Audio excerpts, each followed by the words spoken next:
Mari kita berdoa. Bapa di sorga, kami mengucap syukur dan terima kasih. Engkau maha hadir, maha tahu, maha penolong. Tuhan Yesus, Kau Raja segala Raja, Tuhan segala Tuhan. Allah segala Allah yang patut kami sembah, kami puji, kami tinggikan. Kami bersyukur ya Tuhan untuk puji-pujian yang boleh menyentuh jiwa kami, hati kami. Mempersiapkan kami menerima firman-Mu, belajar kebenaran-Mu. Sebab firman Tuhan kekal selama-lamanya. Langit dan bumi ini akan berlalu, tapi firman-Mu takkan pernah berlalu. Selalu berlaku dalam setiap aspek hidup kami. Saya bersyukur untuk kesaksian-kesaksian yang menguatkan iman kami. Membuktikan Tuhan hidup, Tuhan bekerja, Tuhan berkarya. Walaupun seringkali kami tidak mengerti ya Tuhan. Ajar kami tidak curiga, tidak khawatir, tidak takut, tidak gentar. Tapi kami terus bertahan dalam dunia yang penuh dengan gejolak. Penuh dengan tantangan, ujian, cobaan. Bahkan serangan-serangan dari si jahat. Semua panah api si jahat. Kami patahkan dan hancurkan dalam nama Tuhan Yesus. Kuatkan iman kami sehingga tidak ada satu titik celah sekecil apapun yang bisa menggoyahkan keyakinan kami secara pasti Tuhan maha besar, maha ajaib, maha kuasa, maha kasih, dan maha baik. Terima kasih Tuhan, terima kasih. Kami mau belajar firman-Mu, tenangkan hati pikiran kami. Pakai hamba-Mu yang lemah dan terbatas hina dina ini Tuhan, menjadi berkat buat kami sekalian. Berdoa bersyukur dalam satu nama Tuhan Yesus Kristus, Juru Selamat dan Penebus kami yang hidup selama-lamanya. Amin. Ya, senang sekali saudara bahwa hari ini saudara masih diberi kesempatan kita boleh bersama-sama belajar firman Tuhan. Saya ingin membagikan sebuah pelajaran rohani tentang misi pekabaran Injil. Misi pekabaran Injil ya. Hari Minggu malam selesai khotbah persiapan, saya akan menuju ke airport karena Senin subuh berangkat ke Indonesia. Ya, mission trip 1 bulan. Jadi dalam konteks itu saya ingin mengajak kita belajar misi pekabaran Injil. Ya, sebenarnya misi pekabaran Injil bukan milik hamba Tuhan, rohaniwan, atau mereka yang sekolah di sekolah Alkitab atau seminari, tapi semua kita yang sudah diselamatkan Tuhan Yesus, semua kita yang sudah mengalami kasih Kristus harusnya melakukan misi ini. Ya, bukan mission impossible, ini possible, dan mission yang sangat-sangat penting. Ada 3 pertanyaan yang kita mau diskusikan bersama. Yang pertama, bila saudara diberikan panjang umur dan sehat, apa cita-cita saudara di dunia ini? Ya, saya tidak tahu cita-cita saudara karena saudara tidak cerita sama saya. Tapi hari ini kalau saudara mau cerita kepada teman-teman, boleh juga. Andaikan diberi panjang umur, mungkin panjang umurnya saudara pikir 1000 tahun, bukan. Panjang umur saya tidak tahu berapa. Tapi minimal coba kita pikirkan 1 tahun ke depan. Kalau Tuhan tambahkan kamu 1 tahun, atau 3 tahun, atau 5 tahun. Saudara bisa bayangkan nggak saudara masih hidup berapa tahun? Ada yang yakin 10 tahun masih hidup, angkat tangan. Gak ada yang yakin. 5 tahun masih hidup, angkat tangan. Gak ada juga. Oke, karena gak ada yang yakin, karena kita gak tahu masa depan, kita berandai. Andaikan saudara ditambahkan 1 tahun.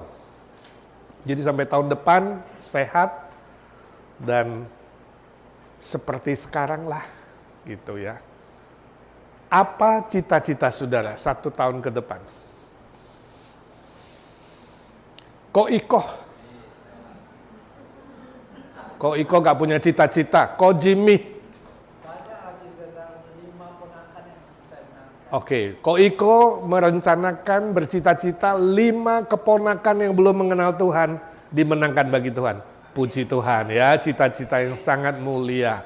Ya, sekarang yang perlu didoakan adalah bagaimana mewujudkan cita-cita itu. Ya, perlu planning, bukan hanya di mulut dan di pikiran saja. Hayalan. Oke, bagus. Yang lain. Sebelum saya panggil mending angkat tangan. Ya. Ada lagi? Yang punya cita-cita apa? Susi, dia lihat saya, yang ngelirik saya Susi saya panggil. Nggak boleh ngelirik-ngelirik. Apa cita-citamu 1 tahun ini? Kalau Tuhan jamin tahun depan kamu sehat. Sampai Agustus tanggal 2. Abstrak. Yang konkret, menjadi berkat kan abstrak, betul nggak? Konkretnya apa? Misalnya beli bakso untuk tetangga itu juga menjadi berkat, ya kan? Cuci baju suami itu juga jadi berkat. What? Yang konkret cita-citanya.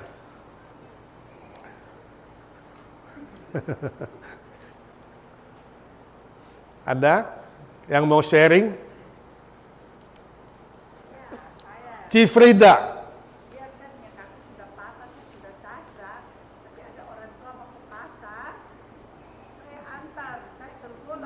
Bukan mencerita apa yang sudah, cita-citanya apa, pengen apa? Beli mobil? Tidak. Tambah cucu? Enggak.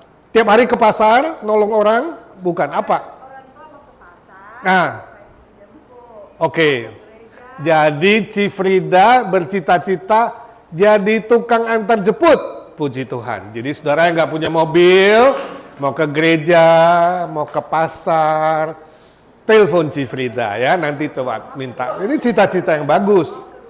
Iya, atau mau ke rumah sakit, ya, telepon Cifrida. Tapi kalau Las Vegas jangan. No, dia nggak tahu juga ke Las Vegas. Oke, good. Jadi lihat-lihat ya, yang butuh pertolongan antar jemput, telepon Cifrida. Ini cita-cita yang bagus, ya. Melayani transportasi. Sudah, yang lain. Satu lagi sebelum kita maju. Ada? Sungkan, semuanya sungkan. Sungkan cita-citanya. Oke, saya yang tanya ada. Ada yang cita-cita menangkan 1 jiwa nggak? Kabarkan Injil cari 1 jiwa. Nggak ada. 2 jiwa. Nggak ada. 1 aja. 1 Joni ya. Yang 2 ada nggak? 1. Setengah. Nah, ini yang dimaksud dengan misi pekabaran Injil. Ya. Hari ini kalau saudara tidak pernah punya cita-cita mengabarkan Injil, minimal dari hati saya yang paling dalam mengatakan, ya setahun 1 lah. Ya, setengah bisa sih suami istri cari 1. Tapi kalau saudara nggak punya suami, nggak punya istri, ya cari kawan, ayo kita berdua yuk. Ya, berdua cari 1. Itu kadang-kadang saksi Yehova itu ya, ajaran sesat kan, Mormon. Mereka berdua itu target loh, seminggu bisa 5 loh. Ini setahun 52 minggu, masa 1 susah. Saya kadang-kadang pikirin orang Kristen kok gimana sih ya. Minimal 1, amin? Yang amin lakukan, yang gak berani amin, cari 2. Ya. Ini misi pekabaran Injil. Bagus sih antar tapi antarnya ke sini. Kita injili rame-rame gitu ya. Atau yang lain juga boleh. Nomor 2. Dari catatan statistik di Amerika beberapa tahun lalu ini, sekitar 95% orang Kristen, jadi dari gereja-gereja yang disurvei, ditanya, ya, ada sekitar 95% orang Kristen di Amerika tidak pernah mengabarkan Injil. Wow, tinggi sekali ya. Jadi cuma 5% yang pernah mengabarkan Injil. Nah, menurut saudara kenapa? Hah? Sibuk kerja. Ada lagi?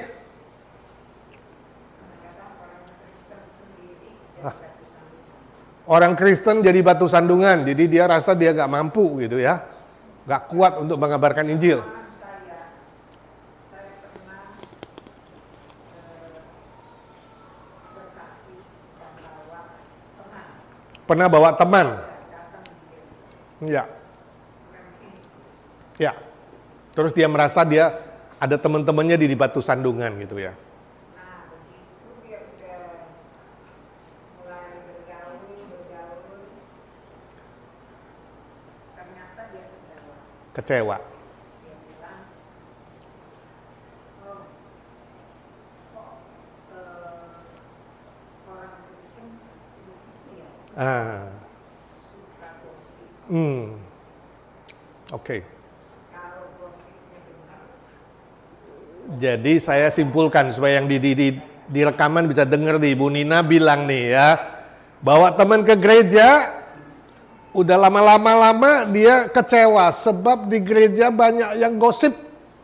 Lalu kesimpulan dia, kok orang Kristen begitu? Nah, Ibu Nina jawab apa? Ini lebih jahat nih, orang Kristen modelnya kayak begitu, bukan ini tukang gosip, tukang utang, nggak bayar, ngomong jorok, ya. Lalu apa, main judi, ada yang alkohol, bilang itu Kristen palsu. Ya, jadi saudara, saya ingin jelaskan dulu misi pekabaran Injil, maksudnya ini adalah sebuah tugas mengabarkan Injil. Mengabarkan Injil tidak sama dengan bawa orang ke gereja. Beda loh. Ya, bukan.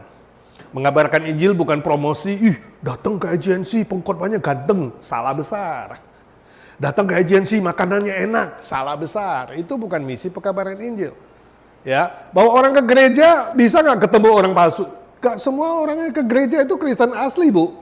Ya, jadi bisa ada bahaya. Jadi bukan maksud saya saudara nggak usah bawa orang ke gereja, silakan bawa sebanyak mungkin, tapi cerita sama dia. Tujuan saya bukan suruh kamu bawa ke gereja itu orang suci loh ya. Ya, jadi dia udah siap hatinya. Tapi tujuan misi pekabaran Injil ini adalah promosi kabarkan Kristus. Bahwa Yesus Kristus menebus dosa kita, memberi hidup yang kekal. Kematiannya menanggung hukuman dosa kita dan kebangkitannya memberi hidup kekal. Jadi yang ibu ceritakan dan kenalkan itu siapa? Kristus, bukan Kristen. kenalkan tentang Kristus. Ini orang Malaysia. Dia orang Malaysia, suaminya orang Jawa, Muslim. Ya, Jadi begitu ini, ya dia mau yang di dalam. iya. Dia bilang kalau itu ada dia bisa. Iya. Nggak salah Ibu, saya setuju, cuma harus siapkan orang-orang yang dibawa ke gereja kalau teman Ibu. Kamu jangan kecewa ya, di gereja nggak semua orang suci loh. Kita bukan ketemu malaikat di situ, ya. Kita ketemu manusia biasa. Belum tentu semua itu orang Kristen, jadi kamu jangan pukul rata.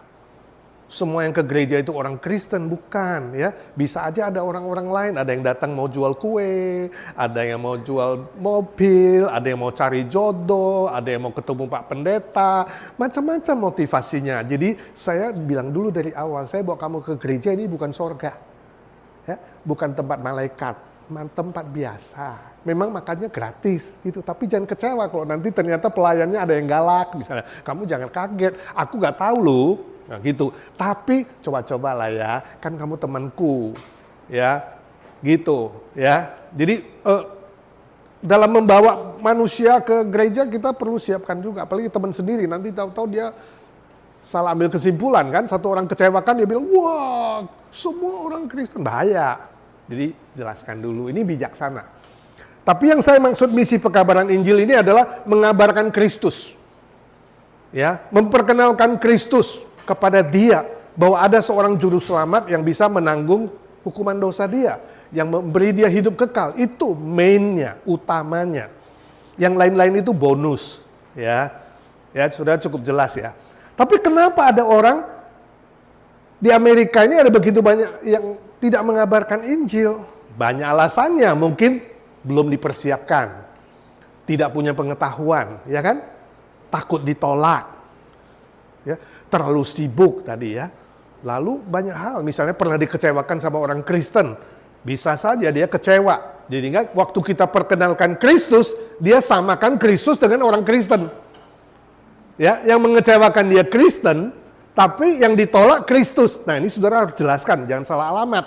Ada orang yang salah alamat.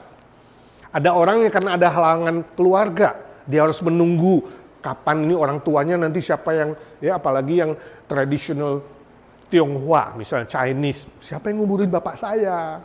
Ya, abunya siapa yang ngurus? Terlalu banyak alasan. Jadi kita harus benar-benar punya knowledge, punya hikmat untuk mencari tahu kenapa, ya, alasannya apa, gitu. Ya nggak bisa disalahkan bahwa ada 95% orang Kristen tidak mengabarkan Injil. Nah kalau sekarang saya tanya saudara termasuk kelompok yang 95, saudara kan di Amerika nih.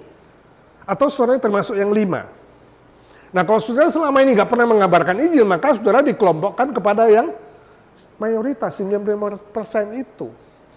Nah harapan saya malam ini setelah belajar firman Tuhan, saudara berubah dari kelompok 95 menjadi kelompok yang 5 yang mengabarkan Injil. Dan kita perlu mendoakan supaya angka ini naik. Orang-orang Kristen yang mau mengabarkan Injil, ya, memegang misi pekabaran Injil itu, mengerti dan melakukannya itu bertambah banyak. Ya, mungkin satu kali kita perlu bikin survei di IGNC ya, bagi survei nanti akhir tahun. Ya, tolong ingetin saya. Ya, Shirley atau Ailey, sama-sama Lee. Akhir tahun kita bikin survei, tanya kepada jemaat IGNC. Ya, kita mau tahu dalam 1 tahun 2024 pernahkah saudara satu kali saja mengabarkan Kristus kepada orang lain? Ya, nah kita mau tahu ada berapa persen yang ternyata dikasih umur 2024 dari 1 Januari sampai 31 Desember tidak pernah cerita tentang Kristus. Nah, itu disebut Kristen apa? Jongono toh. Ya, jadi jangan langsung cap kamu palsu, bukan. Ini saya sebut sedikit keterlaluan. Ya, Aili.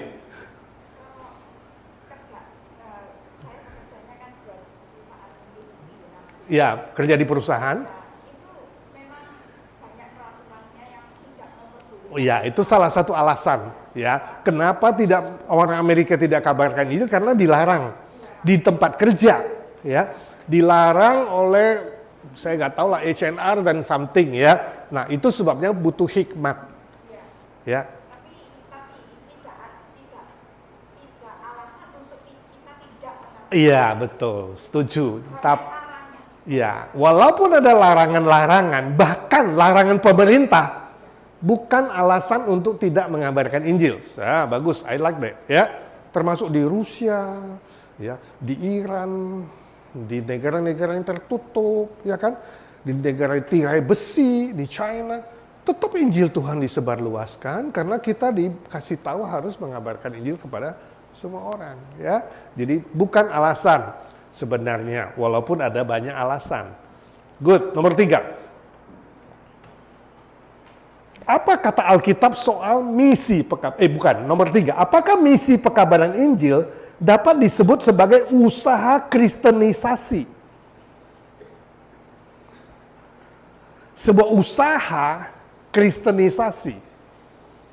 Setuju apa tidak setuju? Tidak setuju, kenapa? Oke, bagus karena kita hanya memperkenalkan Kristus. Ya. Kita tidak boleh memaksa. Usaha kita bukan membuat orang jadi Kristen, bukan. Itu salah besar. Jadi orang-orang yang salah mengerti, kita harus jelaskan. Ya. Tugas kita hanya bercerita, bukan memaksa. Bukan mengubah orang pindah agama, bukan. Dari agama lain menjadi agama Kristen, bukan. Usaha kristenisasi, sama sekali bukan.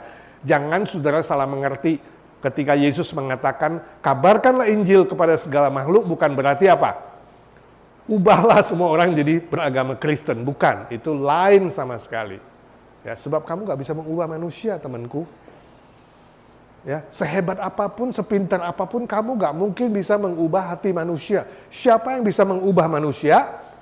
Tuhan yang Maha Kuasa, yang menciptakan hati dan menciptakan roh. Ya, tapi iman datang dari pendengaran. Kita harus bercerita supaya dia dengar. Karena kalau dia dengar, bibit iman di dalam hati setiap manusia tumbuh. Kalau nggak cerita, imannya nggak bertumbuh. Jadi kita cerita. Kalau dia dikasih iman yang bagus, imannya bertumbuh. Tugas kita cuma menyiram, kayak seperti bibit kita cuma kasih air, kasih matahari, ya, kasih pupuk. Jadi tidak sama dengan kristenisasi. Good, ya. Sekarang kita belajar apa kata Alkitab soal misi pekabaran Injil. Ya, ada 7 hal yang akan kita pelajari hari ini. Yang pertama ada 7 ayat atau 7 kebenaran firman Tuhan tentang misi pekabaran Injil. A. Misi pekabaran Injil adalah kehendak Allah Bapa. Kehendak Allah Bapa. 2 Petrus 3 ayat 9. Mari kita membaca bersama-sama 1, 2, 3. Tuhan tidak lalai menepati janjinya, sekalipun ada orang yang menganggapnya sebagai kelalaian. Tapi ia sabar terhadap kamu, karena ia menghendaki supaya jangan ada yang binasa, melainkan supaya semua orang berbalik dan bertobat. Jadi saudara melihat apa yang dikehendaki Bapa adalah supaya sebanyak mungkin manusia itu berbalik dan bertobat. Dan caranya adalah melalui pekabaran Injil. Itu hatinya Bapa. Itu kehendaknya Bapa.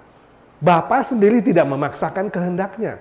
Tapi dia menciptakan sebuah tanda kutip sistem, jalan, cara, yaitu melalui pekabaran Injil. Jadi kalau hari ini Yesus belum datang, itu konteksnya.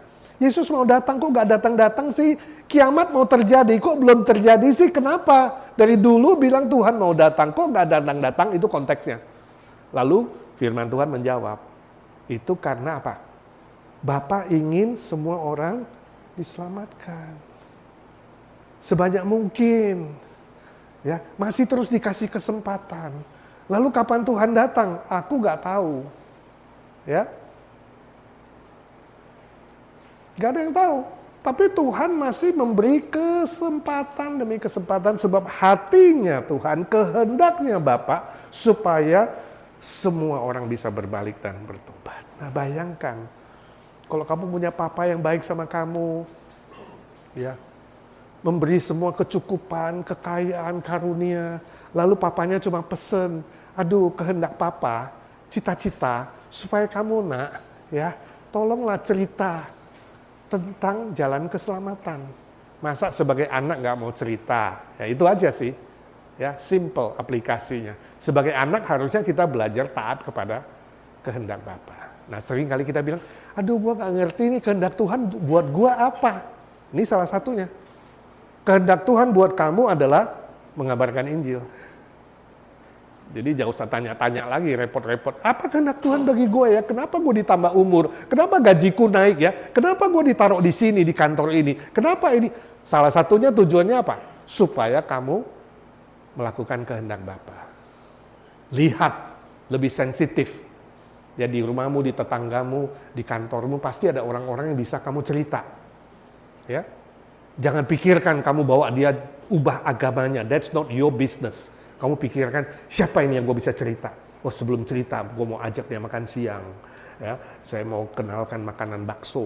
Apa? Jadi teman baik dulu. Ya, dan kemudian cerita. Tugasmu hanya cerita. Number 2, B. Ya, misi pekabaran Injil adalah perintah Tuhan Yesus. Tadi kehendak Bapa, sekarang perintah Tuhan Yesus. Markus 16, 15, dan 16. Baca sama-sama, 1, 2, 3. Lalu dia, Tuhan, berkata kepada mereka, pergilah ke seluruh dunia, beritakanlah Injil kepada segala makhluk. Siapa yang percaya dan dibaptis akan diselamatkan, tetapi siapa yang tidak percaya akan dihukum. Makhluk di situ adalah manusia, bukan binatang. Binatang tidak diselamatkan untuk masuk surga. Ini bedanya kita dengan teologi liberal. Jangan percaya itu. Binatang peliharaanmu tidak diselamatkan masuk surga sebab binatang tidak punya roh. Gak usah kabarkan Injil kepada kucingmu dan anjingmu. Ya, kabarkan makhluk ini adalah manusia. Manusia. Ya. Dan itu ditulis dalam bentuk perintah. Pergilah. Perintah artinya apa? Gak bisa ditawar. Aduh Tuhan, opsi bisa nggak? Opsi pilihan? Bukan pilihan. Perintah berarti harus. Ya.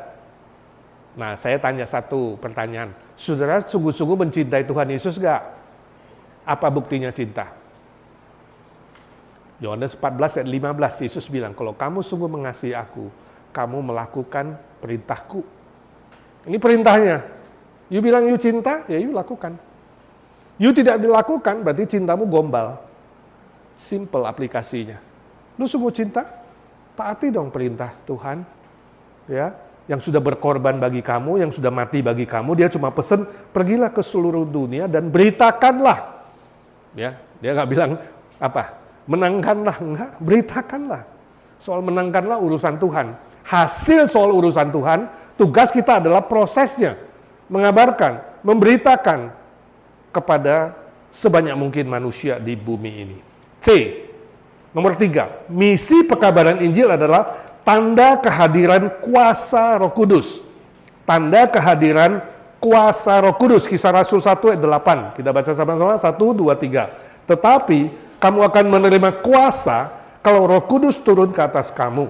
Dan kamu akan menjadi saksiku di Yerusalem dan seluruh Yudea dan Samaria dan sampai ke ujung bumi. Ini perkataan Tuhan Yesus.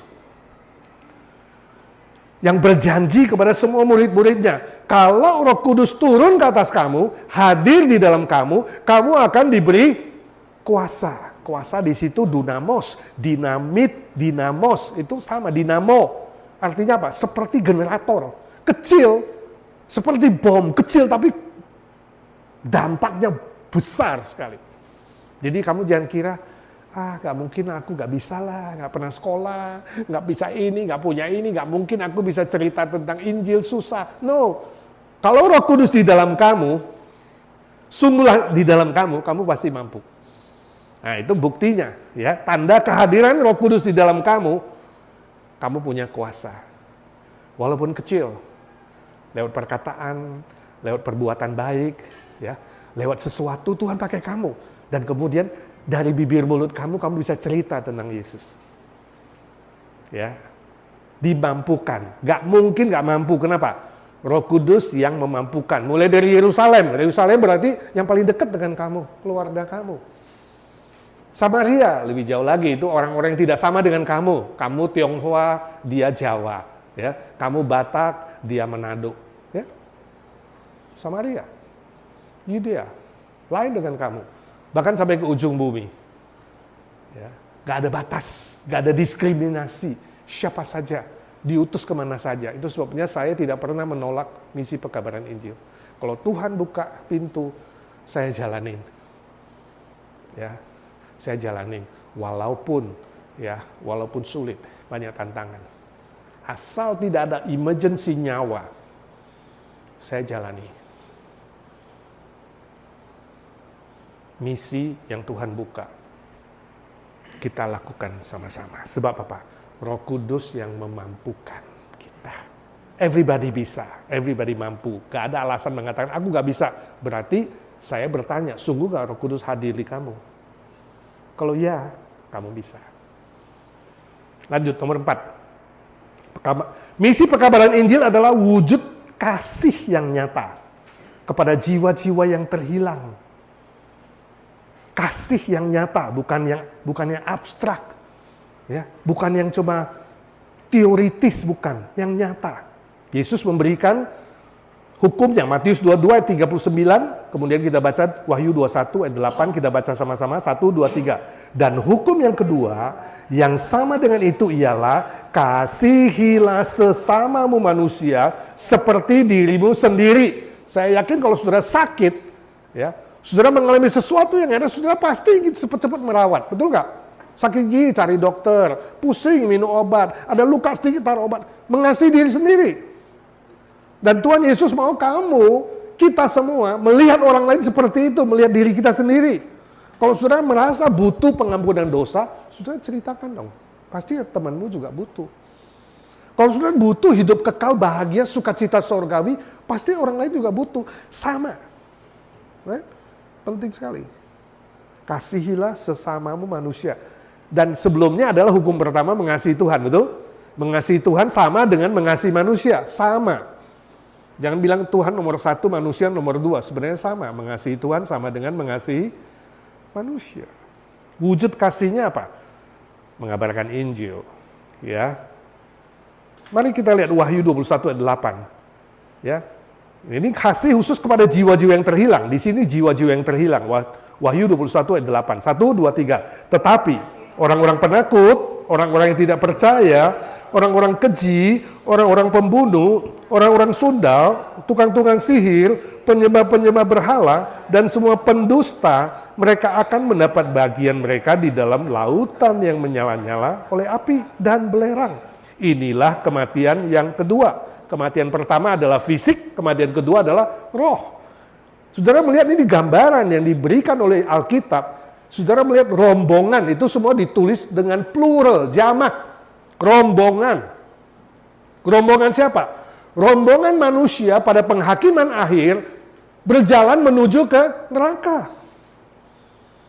Rombongan, satu grup di situ, ya, satu grup berbaris itu, pembunuh, penakut, ya, baris, sundal, tukang sihir, itu semua satu grup, sedang ribuan, jutaan manusia. Saya ingin saudara membayangkan itu. Waktu kamu ke mall, waktu kamu ke pasar, waktu kamu ke Disneyland, waktu kamu ke Las Vegas, saya mau kamu membayangkan ayat ini. Rombongan orang banyak, di mana kamu melihat rombongan orang banyak? Saya mau mata rohani saudara bertanya, ini rombongan jalan kemana ya? Ini manusia-manusia yang begitu banyak jalan kemana ya? Kira-kira mereka menuju kebinasaan atau mereka menuju ke kekekalan? Kalau sudah percaya Tuhan, menerima Yesus sebagai juru selamat, mereka sebenarnya sudah jalan ke surga. Tapi kalau tidak, mereka sedang berjalan menuju neraka.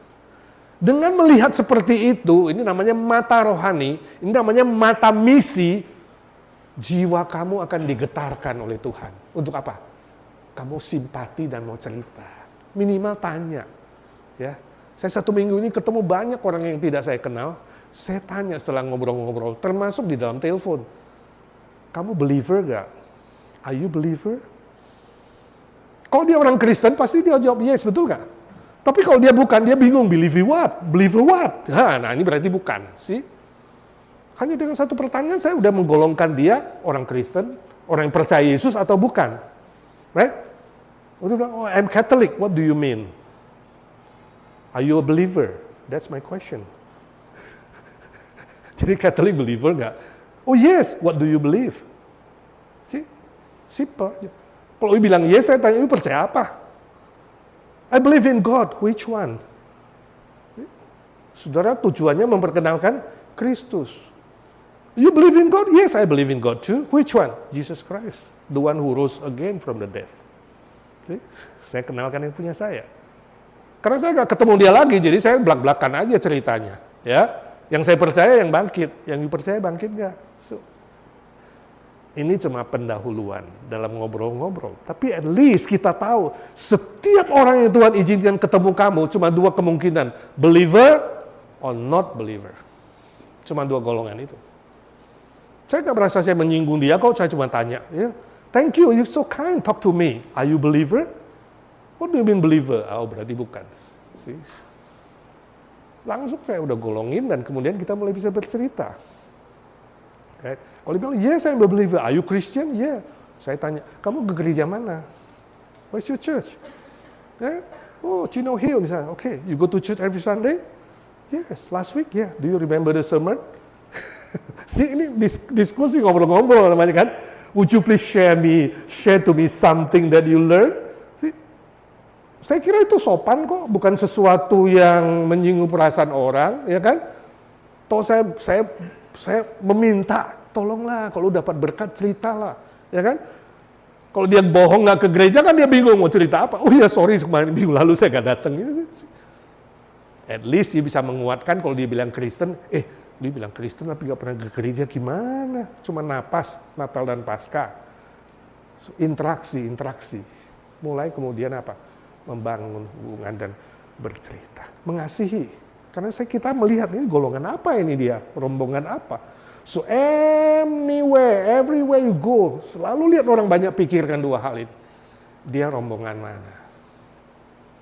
Dan kamu bertugas, bermisi untuk bercerita mengasihi dengan konkret. Kabarkan Kristus. Cita-cita, next, cita-cita dari mereka yang ada di dalam alam maut, yang sudah meninggal. Saudara yang sudah meninggal punya cita-cita nggak ya? Tadi kalau saudara pertanyaan pertama nggak punya cita-cita, saudara kalah loh sama orang yang meninggal. Orang yang sudah mati di alam maut, itu bisa punya cita-cita loh. Nah, hebat ya. Mari kita baca ayatnya, Lukas 16, 27, 28. 1, 2, 3, kata orang itu, kalau demikian, aku minta kepadamu, Bapak, supaya engkau menyuruh dia ke rumah ayahku. Sebab masih ada 5 orang saudaraku, supaya ia memperingati mereka dengan sungguh-sungguh, agar mereka jangan masuk kelak ke dalam tempat penderitaan ini. Jadi yang ngomong ini orang yang sudah masuk ke tempat penderitaan di alam maut. Alam maut itu sama dengan alam baka, sama dengan dunia orang mati, ya, sama dengan tempat penantian untuk penghakiman terakhir bagi roh yang sudah meninggal. Jadi orang yang sudah meninggal, rohnya keluar dari tubuhnya. Ya. Itu meninggal. Definisi meninggal adalah rohnya keluar dari tubuhnya. Kita gak percaya yang liberal, yang anti Tuhan mengatakan walaupun otaknya sudah mati, brain dead itu sama dengan orang mati. Kita bilang no. Kita percaya definisi mati adalah jantungnya sudah tidak memompa darah. Sebab roh kita ada di darah yang mengalir di tubuh. Ngerti? Rohnya berhenti, kalau darahnya berhenti, rohnya keluar. Keluar kemana? Cuma 2 tempat. You percaya Tuhan Yesus sama seperti kata Tuhan Yesus kepada penjahat di sampingnya. Hari ini juga kau bersama-sama aku di Firdaus. Penjahat yang bertobat masuk Firdaus pertama. Firdaus adalah tempat penantian, ya, untuk penghakiman terakhir masuk ke sorga, ya, istilah bahasa dunianya berandanya sorga lah, gitu, ruang tamunya lah, gitulah, ya. Firdaus itu tempat yang enak, indah, bahagia, bukan menderita. Paulus pernah diangkat ke situ dan dia mengatakan apa? Aku di situ mendengar, melihat sesuatu yang sangat indah, mendengar perkataannya tidak boleh cerita, ya. Saking perfectnya, saking indahnya, saking sempurnanya, saking sucinya, saking mulianya. Mulutnya yang masih berdosa waktu dia kembali ke bumi, dia nggak boleh cerita. Jadi hari ini kalau ada pendeta, ada orang Kristen, ada siapapun yang ngaku-ngaku masuk surga, balik lagi cerita-cerita, itu pasti bohong. Ya dong, masa dengan mulut yang masih berdosa, yang tidak sempurna, mau cerita yang sempurna, bisa saja mimpi. Bukan sungguh-sungguh. Jadi kita nggak percaya kesaksian begitu. Wah, gue diangkat lo masuk ke sorga. Belum. Mungkin cuma bayangannya sorga.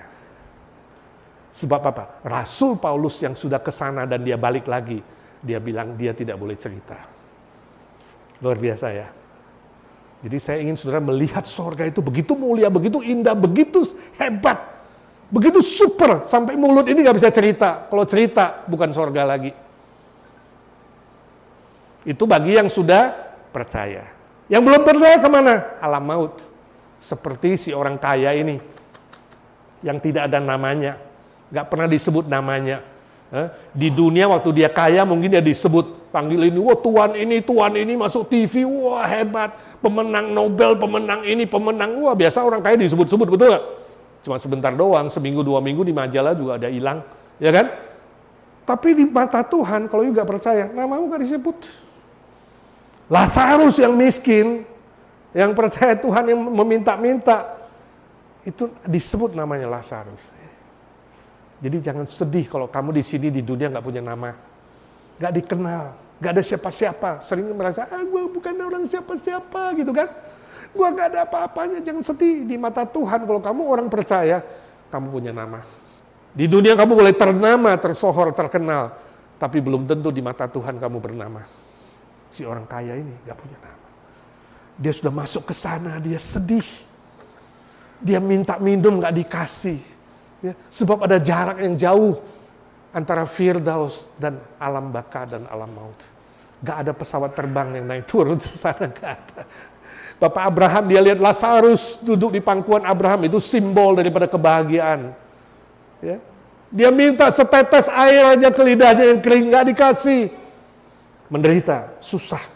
Di alam maut sebelum penghakiman terakhir pun sudah susah.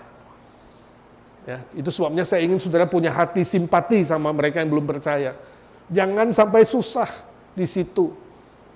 Akhirnya karena nggak bisa mendapat itu, mendapat air minum, mendapat sedikit kesenangan, ini permintaan dia, cita-cita dia. Tolonglah, suruh si Lazarus itu balik ke dunia. Kalau aku nggak boleh kembali, aku nggak boleh dikasih kesenangan, nggak apa-apalah. Aku masih punya satu permintaan, kalau boleh minta Tuhan, dia minta sama Bapak Abraham, tolong suruh Lazarus itu balik ke bumi. Ini dua-dua mati, pengemis dan orang kaya. Dia nggak minta hidup, nggak dikasih, mungkin dia suruh Lazarus kalau boleh kasih hidup sebentar. Tujuannya apa? Supaya Lazarus cerita. Jangan masuk ke sini, susah. Lebih baik percaya Tuhan, supaya kamu nanti ke Firdaus, jangan ke sini. Jadi orang yang sudah mati punya cita-cita. Kamu kalau hidup gak punya cita-cita, keterlaluan. Cita-cita mengabarkan Injil loh maksud saya, bukan cita-cita, wah dapat bintang 7, ya, dapat apa lagi, wah dapat pangkat, dapat gelar, dapat wah segala macam. Ya bukan salah sih, mau cita-cita jadi orang kaya, orang hebat, orang pintar boleh. Tapi maksudnya minimal punya cita-cita mengabarkan Injil. Dia masih sayang sama saudaranya yang 5 orang itu. 5 keponakan itu. Gak dijawab. Sebab apa? Di bumi tidak perlu ada Lazarus yang kembali dari alam maut. Di bumi gak perlu ada orang yang sudah mati balik ke sini untuk cerita. Gak perlu. Sebab kita sudah punya firman Tuhan. Kita sudah punya Tuhan yang mati dan bangkit, yang turun dari sorga dan balik ke sorga. Cukup. Gak perlu tambahan kesaksian-kesaksian yang spektakuler macam-macam. Gak perlu ada pendeta naik ke sorga lalu turun lagi cerita. Itu omong kosong. You don't need that. Alkitab cukup. Kristus yang mati dan bangkit cukup sebagai Injil kabar baik yang menyelamatkan. Amin. Pegang itu. Tapi poin saya di sini adalah kalau orang yang sudah mati saja punya cita-cita, masakan kamu yang hidup gak punya cita-cita untuk mengabarkan Injil, untuk bercerita, supaya janganlah masuk ke alam maut yang menderita dan susah itu, dan nanti ke neraka yang kekal selama-lamanya. Jadi salah besar ya kalau saudara ke kuburan, ada orang ke kuburan cari orang mati supaya dapat nomor buntut, supaya kasih kekayaan, supaya kasih ini itu bohongan, permainan iblis. Orang mati gak pernah cita-cita supaya kasih yang hidup itu kaya raya. Itu permainan iblis. Orang yang sudah mati, cita-cita supaya saudaranya jangan binasa. Lanjut, nomor 6. Misi pekabaran Injil adalah hutang kepada mereka yang belum diselamatkan. Roma 1, 14, 15. Kita baca sama-sama 1, 2, 3. Aku berhutang baik kepada orang Yunani maupun kepada orang bukan Yunani, baik kepada orang yang terpelajar maupun kepada orang yang tidak terpelajar. Itulah sebabnya aku ingin untuk memberitakan Injil kepada kamu juga yang diam di Roma. Ini tulisan Rasul Paulus. Setelah dia diselamatkan, walaupun dia orang Yahudi, dia katakan, aku hutang bukan sama Yahudi saja, tapi juga Roma, juga Yunani, juga semua orang, termasuk orang Roma. Saya mau ke Roma mengabarkan Injil. Semua orang Kristen berhutang Injil. Ingat itu. Termasuk Aili di kantor, lihat besok di kantormu, berapa yang belum pernah dengar, itu hutang bayar. Sebab apa? Tuhan ketemukan kamu dengan mereka. Jangan sampai di penghakiman terakhir nanti mereka tunjuk, waktu mereka menuju ke neraka dan alam maut mengatakan, Tuhan, bukankah itu Aili? Tiap hari saya ketemu dia. 5 tahun Tuhan, 10 tahun. Dia gak pernah cerita. Dia takut sama peraturan HR.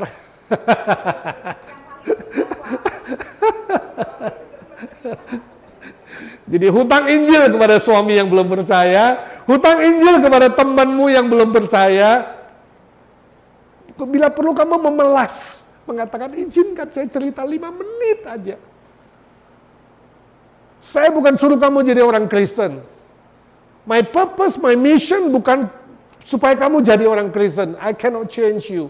But please give me 5 minutes to share my salvation, my Lord. Then you pay your price. Tinggal kamu berdoa baik-baik sebelumnya. Tuhan, aku mau cerita 5 menit. Roh Kudus, Engkau yang menggerakkan hatinya, menumbuhkan imannya. You done with your hutang. At least 1 kali cerita. Kalau tidak, saudara bawa hutang itu sampai di pengadilan terakhir nanti. Tuhan akan tanya, aku ketemukan kamu dengan dia setiap hari, tapi you diam saja gak pernah cerita tentang aku. Kita harus membayar hutang Injil. Mulai dari keluargamu.